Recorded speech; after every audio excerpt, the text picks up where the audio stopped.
우리가 신앙생활을 하면서 우리의 신앙의 내용이 무엇인가, 무엇을 믿는가 라고 하는 것에 대해서 말하는 것은 쉽습니다. 우리의 신앙의 내용은 이러이러한 것이다. 우리 사도신경에 잘 요약되어 있죠. 그러나 그래서 어떻게 살 것인가를 말하는 것은 참 어렵습니다. 왜냐하면 나는 그렇게 행할 수 있는 존재가 아니기 때문입니다. 우리는 일평생을 그리스도인이라고 하는 이름으로 살아갑니다. 그리스도인은 단순히 교회에 다니는 사람을 의미하지 않습니다. 그리스도에게 속한 사람, 그리스도를 믿고 따르는 사람을 말합니다. 오늘 우리가 나누고자 하는 말씀의 주제는 가장 그리스도인다운 삶은 어떤 삶이냐 하는 것입니다. 에베소서는 바울이 기록한 말씀이죠. 바울이 에베소 지방의 교회에 보낸 편지입니다. 1장에서부터 3장까지는 교리 부분이에요. 우리가 어떻게 그리스도인이 되었는지를 자세히 설명하고 있습니다. 하나님의 예정하심과 그리스도의 십자가의 희생으로 우리가 구원받게 된 진리를 말씀합니다. 그리고 바울은 교회에 대해서 말합니다. 교회는 주님의 몸이며 대속의 은혜를 함께 받은 지체이며 가족이라고 말씀합니다. 그리고 4장부터 6장까지는 실천에 관한 부분이에요. 그리스도인이며 교회인 우리가 삶에서 행해야 할 것이 무엇인지를 구체적으로 가르쳐주고 있어요. 이 말씀을 통해서 구원받은 사람답게 살아가는 사람들이 진정한 그리스도인이라는 것을 깨우쳐 줍니다. 그 중에서 오늘 우리가 대하고 있는 말씀은 사랑의 실천에 대한 말씀입니다. 오늘 본문 5장 1절에서 우리는 너무 크고 무거운 말씀을 받게 됩니다. 1절 말씀 제가 다시 봅니다. 너희는 하나님을 본받는 자가 되라. 예수님을 통해서 하나님의 자녀가 되었으니 아버지이신 하나님에게 배우고 본받는 것은 너무나 당연합니다. 그러나 이 말씀은 내가 거룩하니 너희도 거룩하라 라고 하는 구약의 말씀처럼 참 무겁게 느껴집니다. 과연 우리가 하나님을 본받을 수 있을까요? 하나님의 성품을 닮아서 그대로 행하며 살 수 있을까요? 바울은 우리가 하나님의 사랑을 받은 자녀라는 사실을 일깨워주고 있습니다. 우리는 하나님의 사랑을 받은 사람이라는 것입니다. 하나님의 사랑을 체험한 사람들이라는 거죠. 그 사랑을 알기 때문에 본받을 수 있고 또한 실천할 수 있다는 겁니다. 우리가 받은 사랑은 어떤 사랑입니까? 예수 그리스도를 통해서 베풀어 주신 사랑입니다. 여기 5장 2절에 이렇게 말하죠. 그리스도께서 너희를 사랑하신 것 같이 너희도 서로 사랑 가운데서 행하라. 그는 우리를 위하여 자신을 버리사 향기로운 제물과 희생 제물로 하나님께 드리셨느니라. 주님의 사랑은 우리를 위해 자신을 내어주신 희생한 사랑입니다. 십자가의 사랑이죠. 그렇습니다. 사랑은 다른 사람의 유익을 위해서 자신을 내놓는 것입니다. 이것이 우리가 본받고 실천해야 할 사랑입니다. 그리스도의 사랑을 받았으니 너희도 서로 사랑 가운데서 행하라고 말씀합니다. 우리 모두가 사랑해야 할 사람들이라는 말씀이고 사랑을 주고받아야 할 소중한 사람들인 것을 알려줍니다. 이것이 그리스도인의 삶입니다. 교회의 진정한 모습입니다. 그러면 우리가 구체적으로 실천해야 할 사랑은 어떤 것일까요? 오늘 본문 4장 25절에서 32절 사이의 내용을 보면 그것이 무엇인지를 우리가 잘 알 수 있습니다. 가장 중요한 것은 이웃과 형제를 진실하게 대하라는 거예요. 서로를 선한 마음으로 대하는 것입니다. 25절에 그러죠. 각각 이웃과 더불어 참된 것을 말하라. 거짓말하지 말고 속이지 말고 진정한 진실을 말하라는 겁니다. 이는 우리가 서로 지체가 됨이라. 한 몸에 붙어 있는 지체처럼 다 연결되어 있는 상태이기 때문에 거짓이나 가식을 말하는 것이 아니라 진실해야 된다. 그리스도인의 사랑은 언제나 이웃과 형제를 존중하고 배려합니다. 그리스도인의 사랑에 절대로 용납되지 않는 것이 있습니다. 그것은 거짓입니다. 그래서 우리는 거짓을 버립니다. 분을 내지 않습니다. 해를 끼치지 않습니다. 부끄럽고 부정적인 말을 하지 않습니다. 서로 비방하지 않습니다. 그리스도인의 사랑은 적극적으로 이웃에게 선을 행합니다. 유익을 끼칩니다. 특히 가난한 자를 돌아봅니다. 자기만을 위해서 일하지 않습니다. 주신 복을 나누고 베풉니다. 누구든지 친절하게 대합니다. 불쌍히 여깁니다. 긍휼을 베풀 줄 압니다. 하나님의 마음으로 용서를 베풉니다. 이것이 하나님이 예수 그리스도를 통해서 우리에게 보여주신 사랑입니다. 이것이 사랑받는 자녀가 된 우리가 교회에서 서로에게 행해야 할 사랑입니다. 더 나아가 이웃에게 행해야 할 사랑입니다. 문제가 있습니다. 주님의 말씀대로 서로 사랑해야 한다는 것을 우리는 당연히 알고 있어요. 그러나 여전히 우리는 이 말씀을 지키고 행하는 것이 어렵습니다. 그래서 성령께서 우리와 함께 하시는 겁니다. 하나님의 성령을 근심하게 하지 말라. 그 안에서 구속의 날까지 인치심을 받았느니라 라고 말씀합니다. 성령님은 우리를 예수 그리스도에게로 인도하십니다. 주님을 구주로 믿게 하십니다. 또 성령님은 예수 그리스도의 말씀과 가르침을 따르도록 우리를 인도하십니다. 그리스도를 본받고 배우고 따르도록 인도하셔요. 우리가 주님의 사랑을 실천하도록 도와주십니다. 그래서 예루살렘 초대교회를 보면은 성령의 충만한 역사 속에서 자신의 소유를 팔아 형제와 이웃을 돌보는 주님의 사랑을 아름답게 실천했습니다. 성령이 임하시면 사랑의 마음을 품게 됩니다. 사랑이 필요한 대상이 눈에 보입니다.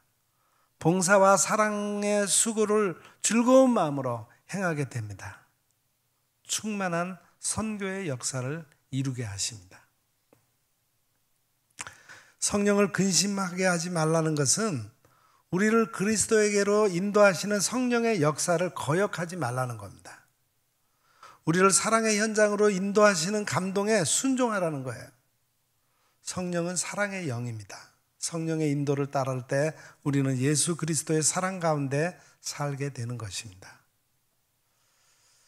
세상을 충격에 빠뜨린 정인이 사건을 우리는 너무나 잘 알고 있습니다. 사건 자체가 너무도 충격적인데 우리가 더 충격을 받은 것은 그 소중한 생명을 학대하고 짓밟은 부모가 교회 다니는 사람이라는 거예요. 생명을 맡은 청지기가 사랑의 정신을 잃어버릴 때 얼마나 끔찍한 일을 만들어내는지를 분명하게 보여준 사건입니다. 이 사건을 보고 모든 사람들이 분노했습니다. 어떻게 부모가 그럴 수가 있는가? 그런데 모두가 분노할 때 한쪽에서는 이런 일이 일어났습니다. 기아대책기구의 부회장으로 섬기시는 목사님이 이야기해 준 거예요. 기아대책의 대부분이 그리스도인인 소액 기부자가 그 기간 동안 급증했다고 그럽니다. 그들이 기부하면서 외친 소리가 있습니다. 다시는 이 땅에 정인이와 같은 아이가 없게 해달라는 것이었습니다. 그들이야말로 예수 그리스도의 사랑으로 충만한 그리스도인들 아닙니까? 그리스도의 사랑을 본받고 실천하는 사람들입니다. 어느 교회가 함께하는 필리핀 선교사님과 통화를 하는데 선교지에 가난한 교인들이 마스크가 없어서 마스크 하나로 열흘을 사용한다는 가슴 아픈 소식을 들었습니다. 그래서 그 교회 목사님이 새벽 기도를 인도하면서 그 얘기를 했더니 순식간에 많은 성도들이 마스크 헌금을 해 주었습니다. 성령님의 감동을 따라서 주님의 사랑을 따르는 그리스도인들이 아직도 교회 안에 많이 있음에 감사를 드립니다. 우리 그리스도교 지성인 이여령 선생님이 살아계실 때 한 언론과의 인터뷰에서 하신 말씀이 있습니다. 이런 말을 했어요. 코로나19는 눈물과 사랑이 없는 자유와 평등을 부르짖은 결과입니다. 타인에 대한 사랑과 자비, 더 나아가 자연과 모든 피조물에 대한 사랑과 자비로부터 참된 자유와 평등이 만들어지는 것입니다. 그런데 우리는 그동안 진정한 사랑과 자비가 없이 겉으로만 자유와 평등을 주장해 왔기 때문에 코로나19와 같은 재앙을 만나게 되었다는 것이죠. 우리는 하나님의 사랑을 받은 자녀들입니다. 자기 생명을 제물로 내놓으신 예수 그리스도의 사랑으로 구원받은 사람들입니다. 지금도 여전히 사랑받는 자녀입니다. 우리는 사랑에 빚진 자들입니다.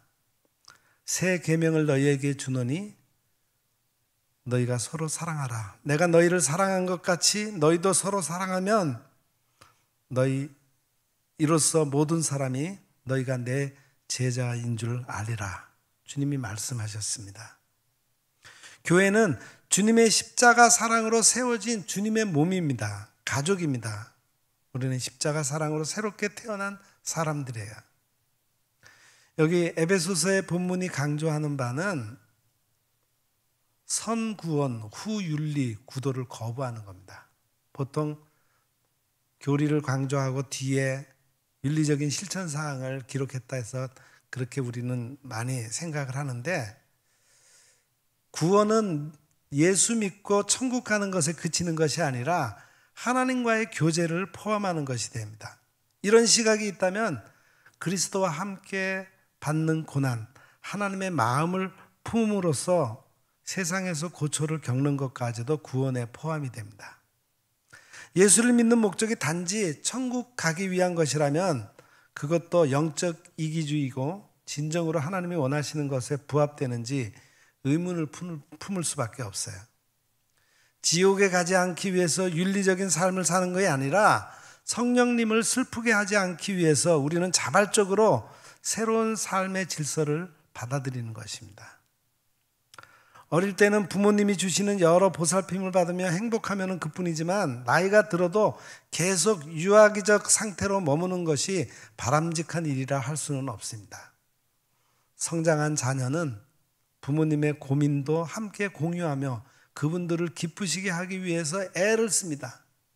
마찬가지로 하나님의 자녀나 천국의 백성이 이 땅에서 성공과 보호만을 기대한다면 자라지 않는 어린이로 주님과 성령을 슬프시게 할 것입니다. 오히려 우리가 이 땅에서 겪는 불편함이야말로 우리가 구원받은 존재인 것을 가장 강렬하게 드러내는 것은 아닐까요? 예수를 믿지 않는 사람이 고민하지 않는 영과 육의 불균형이 우리에게 있다면 그것을 이겨내 가는 것, 이겨내 가면서 하나님의 말씀대로 살기를 힘쓰는 것, 그것이 결국은 구원인 것입니다. 오늘날 교회가 빚을 잊고 쇠퇴하고 있습니다. 세상으로부터 손가락질을 당하고 있습니다. 십자가 사랑으로 돌아가야 합니다. 교회를 교회되게, 우리를 더욱 그리스도인 되게 하는 힘은 우리가 오직 주님의 사랑 가운데 행하는 것입니다. 그래서 바울은 오늘 본문에서 우리를 향해 이렇게 외칩니다. 그리스도께서 너희를 사랑하신 것 같이 너희도 사랑 가운데서 행하라. 주님은 당신을 그리스도로 믿고 따르는 사람들을 통해서 세상에 하나님의 사랑을 나타내십니다. 오직 그리스도인 된 우리만 하나님을 본받는 삶을 살아갈 수 있습니다. 오직 그리스도인 된 우리만 예수 그리스도의 사랑을 실천할 수 있습니다. 성령님의 인도하심을 따라 아름다운 사랑의 삶으로 교회를 세우고 이웃을 섬기며 땅끝까지 복음 전하는 그리스도인으로서 평생을 살아가는 우리가 되시기를 간절히 소망합니다. 저는 오늘 카톡으로 메일을 하나 받았습니다. 그 메일은 우리 동기 중에 인도네시아 바탐이라고 하는 섬에서 32년간 선교 사역을 하고 계시는 김동찬 선교사님에게서 보내온 메일이었어요. 메일의 내용을 보니까 참 감격스럽습니다. 그 선교사님은 처음 선교사로 자원을 해서 국내에서 훈련을 받고 바로 인도네시아 바탐이라고 하는 섬에 들어가서 사역을 시작하셨어요. 바탐이라고 하는 곳이 처음 그 선교사님이 갔을 때는 전체 인구가 5만밖에 되질 않았는데 지금은 20배가 넘었으니까 100만의 인구가 된 섬이 됐어요. 그동안에 한 30여 년 동안 굉장히 발달한 그런 곳이 되었죠. 근데 이 선교사님은 그곳에서 정말 귀한 사역을 많이 하셨어요. 인도네시아가 섬나라로 되어 있잖아요. 여러 가지 작은 섬들이 많잖아요. 그래서 바탐이라는 섬을 중심으로 해서 주변의 여러 섬을 다니면서 전도를 했고, 어떤 섬에는 섬 전체 주민이 예수 믿고 구원받게 된, 그래서 바다에서 세례를 받고 섬 전체가, 거기는 뭐 부족을 중심으로 해서 사는 국가니까 그래서 그런 마을도 있고. 근데 이제 이 선교사님이 그동안에 어떤 사역을 했냐면은 교육 사역을 주로 많이 했습니다. 여러 가지 다른 사역도 많이 했지만 교육 사역을 했는데 14명의 아이들을 유치원을 만들어가지고 14명의 아이들을 키우면서 유치원 교육을 시키면서 유치원을 시작했는데 지금은 고등학교까지 설립이 돼서 지금 현재 그 학교 전체 인원이 2,500명이 학생이 되고 교직원만 한 300명 되는 그런 큰 학교를 이루게 되었어요. 그래서 거기에서 정말 문명의 혜택을 받지 못한 그런 곳에서 교육 사업을 통해서 물론 이제 교회도 개척해서 교회도 하고 있었지만 많은 인재들이 양성이 돼서 그 나라의 주요한 그런 일꾼들이 되었다고 합니다. 그런데 참 감격적인 것은 그런 사역들을 마무리 지으면서 신학교도 설립하고 또 아체 지방에 쓰나미로 피해 입었을 때 그 제자들 학생들과 함께 한 2년 동안 거기에 가서 갖은 고생을 무릅쓰고 그 지역을 다시 일으키기 위해서 애쓰는 그런 사역들을 하면서 그 사역들이 아주 지금 와서는 아주 좋은 많은 열매들을 맺혔는데 그 사역을 마무리 짓는 그런 내용의 편지였습니다. 그분이 왜 그렇게 오지에 가서 일평생을 바쳐서 그런 사역을 했을까?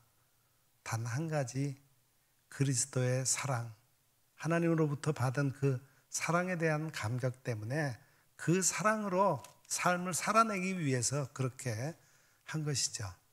이제 저보다는 나이가 조금 적어서 선교사님들이 65세에 은퇴를 주로 하는데 은퇴할 나이가 돼서 은퇴를 하고 들어와서 국내에 들어와서는 외국인 선교했던 사역자들과 함께 우리 국내에 들어와 있는 외국인들을 대상으로 해서 전도하는 그런 사역을 펼칠 거라고 그렇게 얘기를 합니다.